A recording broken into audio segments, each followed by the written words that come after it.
Bismillahirrahmanirrahim. Assalamualaikum warahmatullahi wabarakatuh. Hai teman-teman, kembali lagi bersama saya Sumayati dengan NIM 2203050002 dari Program Studi Manajemen Dakwah Fakultas Dakwah dan Ilmu Komunikasi Universitas Islam Negeri Mataram. Baiklah teman-teman, pada kesempatan kali ini kita akan membahas tentang pelaksanaan dan evaluasi pusat studi dakwah. Jadi di sini kita akan membahas tentang dua materi. Yang pertama itu ada pelaksanaan dan yang kedua itu ada evaluasi pusat studi dakwah. Baiklah teman-teman, seperti yang kita tahu bahwa pada pertemuan minggu kemarin kita pernah membahas tentang yang namanya perencanaan dan pengorganisasian. Maka kali ini kita akan membahas tentang pelaksanaan dan evaluasi, di mana kedua hal ini juga berkaitan atau berhubungan dengan dua materi yang telah disampaikan pada minggu-minggu sebelumnya. Baiklah, kita mulai saja.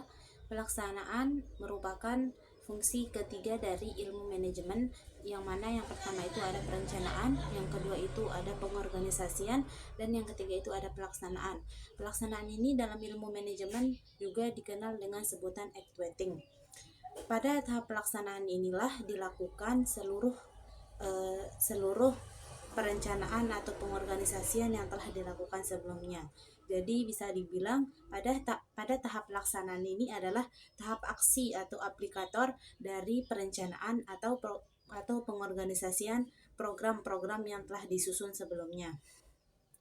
Pada tahap pelaksanaan ini, seluruh anggota atau sumber daya manusia yang ada dalam sebuah organisasi itu terlibat, di mana dalam hal ini kita bicara tentang konteks dakwah. Jadi pada tahap pelaksanaan ini atau tahap pelaksanaan dakwah tersebut, seluruh anggota pusat studi dakwah atau lembaga dakwah itu berperan. Jadi sudah kan ketika tahap pengorganisasian itu kan sudah dibagikan peran dan tanggung jawabnya masing-masing. Nah, pada tahap pelaksanaan inilah mereka mengerjakan peran-perannya masing-masing. Misalnya ada yang menjadi dai, ada yang menjadi misalnya kalau dakwah media sosial ada yang jadi kameramennya. Pokoknya seluruh anggota dalam organisasi itu berperan pada tahap pelaksanaan ini. Pemimpin organisasi atau lembaga dakwah juga berperan untuk bertanggung jawab atas suksesnya dakwah yang telah terjadi gitu. Karena pada tahap pelaksanaan ini para anggota sumber daya manusianya itu dikerahkan, dan pada tahap pelaksanaan ini para anggota dalam lembaga dakwah itu mulai berperan atau bekerja seperti yang telah dikatakan sebelumnya itu, baik di dalam lembaga itu sendiri maupun di luar. Maksudnya dalam lembaga itu mereka yang kayak mengurus tentang berkas-berkasnya mungkin, atau apa yang diperlukan dai tersebut. Kalau yang di luar itu seperti dai-nya yang berhadapan langsung dengan jamaah yang menjadi objek sasaran itu. Nah teman-teman, di sini tuh ada 3 hal yang perlu diperhatikan sebelum kita melaksanakan yang namanya kegiatan dakwah, agar dakwah kita itu dapat dikatakan berhasil gitu. Yang pertama itu adalah orang yang akan menyampaikan dakwahnya. Maksudnya itu tentu saja di sini itu pendakwah atau dai-nya. Kan karena pada tahap perencanaan pengorganisasian itu sudah ditentukan gitu kan peran dan tanggung jawabnya masing-masing. Misalnya dai ini akan menyampaikan dakwah terhadap kalangan muda. Nah, hal tersebut sudah direncanakan sebelumnya matang-matang gitu. Jadi pada tahap perencanaan sebelumnya itu sangat diperlukan yang namanya perencanaan yang matang-matang, supaya saat pelaksanaan dakwah ini tidak ada yang namanya hambatan. Misalnya dai-nya itu tiba-tiba sakit atau dai-nya itu tidak sesuai gitu dengan jamaah yang ditujunya. Yang kedua itu adalah objek atau sasaran. Maksudnya di sini itu adalah jamaah yang akan menjadi sasaran dai tersebut harus ditentukan gitu sebelum melaksanakan dakwah. Karena hal ini juga berpengaruh. Misalnya dai-nya itu dai yang cenderung atau yang suka berdakwah terhadap kalangan muda. Namun tiba-tiba dia itu dihadapkan dengan objek atau sasaran dakwah ataupun jamaah yang tua-tua atau lansia. maka nanti temanya itu tidak akan relevan. Nah, dan kemungkinan dakwah yang kita sampaikan itu juga tidak akan berhasil gitu. Maka objek sasaran ini juga menjadi kunci kesuksesan dari pelaksanaan dakwah atau hal yang perlu diperhatikan saat akan melaksanakan dakwah. Dan yang ketiga itu adalah tentu saja metode atau strategi. Nah, metode strategi ini juga merupakan kunci dari pelaksanaan dakwah. Kenapa? Kenapa begitu? Karena metode ini merupakan hal yang penting gitu. Seseorang akan melakukan sesuatu itu pasti membutuhkan metode agar sesuatu yang dilakukan itu dapat tercapai atau dapat dilakukan dengan baik. Begitupun dengan dakwah. Dakwah tentu saja membutuhkan metode atau strategi-strategi yang baik gitu, yang bisa dilakukan oleh seorang dai agar dakwahnya itu dapat sampai kepada masyarakat. Misalnya, pada era digital seperti ini tuh strategi dakwah yang diperlukan itu pasti seorang dai itu harus bisa melakukan dakwah melalui media sosial, dan strategi yang dilakukan itu adalah dengan membuat konten-konten yang kreatif. Beda dengan dulu. Kalau dulu kan dakwahnya itu kayak masih melalui mimbar-mimbar atau masih klasik, tidak seperti sekarang yang modern. Nah, itu juga perlu diperhatikan metode-metode dakwah sesuai dengan jamaah yang akan dituju. Nah, setelah kita itu mengetahui 3 hal yang telah disebutkan tadi, nah sekarang ketika kita melaksanakan dakwah pasti ada tata caranya atau langkah-langkah prosedur yang harus dilakukan oleh pendakwah agar dakwahnya itu bisa masuk ke dalam atau bisa tercapai gitu, bisa masuk, maksudnya itu bisa masuk itu bisa sampai kepada jamaahnya itu. Nah, yang pertama itu menentukan topik. Di sini tuh pendakwah itu harus menentukan topik atau apa tema dari dakwahnya itu, apa judul, pokoknya topiknya itu tentang apa. Misalnya ketika para dai ini akan berdakwah kepada masyarakat pedesaan, di mana rata-rata kan para penduduk pedesaan ini seperti misalnya pendapatannya itu rendah. Pokoknya para dai ini harus mempersiapkan materi yang sesuai gitu, topik yang sesuai dengan masyarakat atau jamaah yang dituju. Maka tentu saja kalau dai ini berdakwah kepada masyarakat pedesaan, tentu saja topik yang harus dibawakannya itu misalnya tentang semangat hidup, tentang semangat untuk bersabar, ataupun apapun yang sesuai gitu sama mereka. Nah, yang kedua itu men-setting atau mengatur tujuan dari dakwah tersebut. Maksudnya men-setting atau mengatur di sini itu adalah misalnya ketika dai ini menyampaikan dakwah misalnya tentang sholat nih, dai itu menyampaikan dakwah tentang sholat. Nah, harapannya itu nanti di akhir itu misalnya ketika dakwahnya sudah selesai, suatu hari jamaahnya ini bisa melakukannya gitu, bisa mengimplementasikan dakwah yang telah disampaikan, bisa menerapkannya gitu. Nah, terus yang ketiga itu mengidentifikasi lokasi dan objek sasaran dakwah. Nah, di sini tuh seperti yang telah disebutkan tadi, misalnya lokasinya itu di pedesaan gitu. Terus jamaahnya itu bapak-bapak atau ibu-ibu gitu kan. Pasti itu sudah ditentukan. Kalau misalnya contoh lain itu kepada generasi Z misalnya sekarang. Terus lokasinya itu misalnya kalau zaman sekarang itu kan bisa kita itu berdakwah melalui media sosial tanpa tatap muka. Maka media sosial itu juga bisa menjadi tempat kita untuk berdakwah, media kita untuk berdakwah. Nah, yang keempat itu adalah yang selanjutnya adalah menentukan waktu. Nah, waktunya juga ditetapkan itu kapan, misalnya para jamaah kita ini mempunyai waktu untuk mendengarkan ceramah kita atau dakwah kita.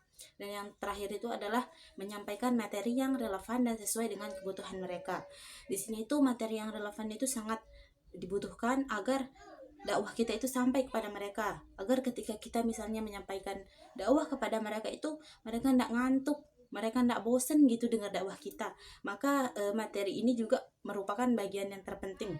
Pasti kalau materinya itu atau pesan dakwah yang disampaikan itu sesuai gitu sama mereka, pasti mereka itu akan lebih semangat untuk mendengarkan, pasti lebih kayak, oh ini yang saya butuhkan, mereka itu lebih tertarik gitu untuk mendengarkan daripada hal yang tidak mereka butuhkan atau mereka tidak mengerti misalnya disampaikan. Misalnya dakwah di pedesaan itu disamakan dengan materi dakwah di masyarakat perkotaan, maka itu tidak akan nyambung. Itu membuat mereka tidak tertarik dan mengantuk bahkan bosan mendengar dakwah kita. Maka materi yang disampaikan ini juga perlu untuk dipersiapkan gitu sebelum melaksanakan dakwah. Nah teman-teman, kan tadi kita itu sudah membahas tentang pelaksanaan. Nah selanjutnya itu kita akan membahas tentang evaluasi.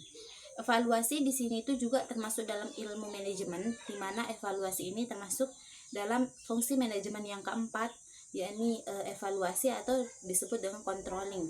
Pada tahap evaluasi ini itu dilakukan yang namanya kontrol, bagaimana perjalanan atau pelaksanaan dakwah yang telah dilakukan dari awal, misalnya dari perencanaan, pengorganisasian, bahkan pada tahap pelaksanaan itu dilihat gitu bagaimana perkembangannya, apa yang kurang dari pelaksanaan tersebut dan apa yang perlu dibenahi. Misalnya kalau yang bagus-bagus itu, nah itu kayak ditingkatkan gitu, kalau ada yang kurang itu diperbaiki atau bahkan tidak dilakukan lagi gitu kesalahannya itu. Evaluasi dakwah ini bertujuan agar dakwah kita itu mengalami kemajuan gitu, agar mengalami yang namanya peningkatan. Karena tanpa evaluasi ini kita itu tidak bakalan tahu gitu apa yang menjadi kekurangan dan apa yang perlu diperbaiki dari lembaga dakwah kita atau dalam proses dakwah kita. Evaluasi ini mencakup seluruh pelaksanaan yang tadi telah disebutkan, dari perencanaan, dari pengorganisasian, dan dari pelaksanaan itu semuanya itu dilihat dari awal sampai akhir pelaksanaan, apa yang perlu dirombak gitu, apa yang perlu dilihat kekurangannya agar kesalahan-kesalahan itu tidak terulang lagi. Nanti misalnya ini ya, dai sudah melakukan dakwah. Nah, dakwahnya itu kemudian dievaluasi, dinilai gitu, dilihat apa yang kurang. Kalau tidak dilakukan evaluasi, kemungkinan akan mengalami kesalahan yang itu terus setiap melakukan dakwah. Misalnya dai-nya itu kayak sering datang terlambat, atau dai-nya itu kayak kurang menguasai materi, itu perlu diperbaiki atau perlu yang namanya dievaluasi agar tidak mengulangi atau membuat kesalahan yang sama ke depannya, agar organisasi atau lembaga dakwah yang kita punya atau yang sedang kita buat ini bisa menjadi maju. Nah, evaluasi ini teman-teman dibagi menjadi dua. Ada yang namanya evaluasi perencanaan dan ada yang namanya evaluasi program atau kegiatan. Evaluasi perencanaan ini adalah evaluasi atau penilaian atau kontrol yang dilakukan pada program-program yang telah dibuat, apakah sesuai gitu dengan tujuan visi misi dari organisasi kita. Maksudnya, apakah program-program dakwah yang kita lakukan itu sudah sesuai enggak sama visi dan misi kita. Misalnya visi dan misi kita itu untuk membangun umat gitu, untuk membangun umat yang beriman dan bertakwa. Apakah program yang kita buat itu sesuai enggak sama visi misi ini? Kalau enggak sesuai, nanti tujuan dari lembaga kita itu enggak bakalan tercapai, bahkan berbelok gitu tujuannya itu. Jadi perlu diperhatikan ya. Terus yang kedua itu ada yang namanya evaluasi program. Evaluasi program atau kegiatan ini adalah evaluasi atau penilaian ataupun kontrol yang dilakukan untuk menilai apakah program-program yang kita lakukan ini sudah sesuai enggak sama kebutuhan umat yang saat ini dibutuhkan gitu. Nah, perbedaannya yang kedua ini adalah kalau evaluasi perencanaan ini, apakah program itu sesuai dengan tujuan atau visi misi lembaga. Nah, kalau evaluasi program ini apakah program kita itu udah sesuai sama kebutuhan umat. Jadi yang dua ini berbeda ya. Nah, itu ada dua evaluasi yang seperti yang tadi dijelaskan.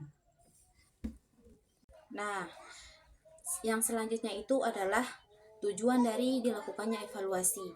Jadi evaluasi ini punya tujuan.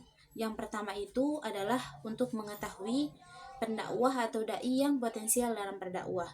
Maksudnya itu agar kita itu mengetahui, misalnya yang ada di dalam lembaga ini, agar mengetahui siapa dai yang handal atau berpotensi dalam berdakwah. Jadi nanti dainya itu enggak kayak, ini dulu dainya itu kayak nggak sesuai gitu. Jadi selanjutnya teman-teman, ada yang namanya tujuan evaluasi. Jadi evaluasi ini mempunyai tujuan. Yang pertama itu adalah untuk mengetahui dai atau pendakwah yang potensial dalam berdakwah. Maksudnya itu agar kita itu mengetahui dai-dai yang berpotensi atau yang mempunyai potensi tinggi dalam berdakwah, yang dakwahnya itu dapat berhasil gitu. Siapa dai yang berhasil dalam dakwahnya, atau siapa yang dai yang tidak berhasil atau kurang cekatan, kurang ilmunya gitu dalam berdakwah, ataupun kurang strategi ya. Yang kedua itu adalah untuk mengetahui pelatihan atau pengembangan yang dibutuhkan oleh SDM yang ada di dalam lembaga itu. Nah, yang kedua ini adalah agar kita itu mengetahui, misalnya ketika kita melakukan evaluasi, kurangnya itu di bagian ini loh. Nah, jadi kita itu bisa mengadakan pelatihan atau pengembangan terhadap SDM tersebut agar kedepannya itu mereka bisa melakukannya itu lebih baik. Nah, yang terakhir itu adalah untuk mengetahui posisi yang layak untuk diduduki oleh seorang. Maksudnya itu siapa yang pantas gitu untuk menduduki sebuah jabatan, misalnya dalam organisasi dakwah ya, siapa yang pantas menjadi kayak dai yang cekatan, atau siapa yang pantas sebagai ini sebagai itu namanya tujuan evaluasi dakwah. Nah, mungkin hanya itu yang bisa saya sampaikan. Mohon maaf bila ada kesalahan kata. Wabillahi taufiq wal hidayah. Wassalamualaikum warahmatullahi wabarakatuh.